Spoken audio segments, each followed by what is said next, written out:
کیا ہم یہ سمجھتے ہیں کہ اللہ تعالیٰ نے ہمیں یوں ہی بغیر کسی مقصد کے پیدا کیا ہے؟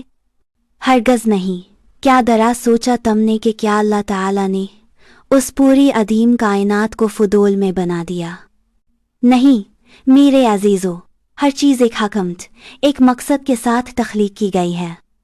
کیا ہم صرف جانوروں کی طرح کھانے، پینے، سونے اور دنیا کی لذتوں میں ڈوبنے کے لیے آئے ہیں؟ کیا ہماری زندگی صرف اسی کے گرد گھومتی ہے؟ نہیں، ہرگز نہیں۔ اللہ تعالیٰ قرآن کریم میں ارشاد فرماتا ہے، وَمَا خَلَقْتُ الْجِنَّ وَالْإِنسَ إِلَّا لِيَعْبُدُونَ، یعنی میں نے جن و انس کو صرف اپنی عبادت کے لیے پیدا کیا ہے۔ عبادت صرف نماز یا روزے کا نام نہیں، بلکہ زندگی کے ہر عمل کو اللہ کی رضا کے مطابق کرنا ہی اصل عبادت ہے۔ چاہے ہم گھر میں ہوں، بازار میں ہوں یا اپنے روزگار پر، اگر نیت اللہ کی خوشنودی کی ہو تو وہ بھی عبادت بن جاتی ہے۔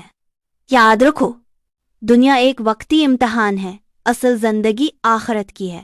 جو یہاں اپنے رب کو پہچان لے گا، اس کی بندگی میں زندگی گزارے گا، وہی کامیاب ہوگا، باقی سب کچھ فانی ہے۔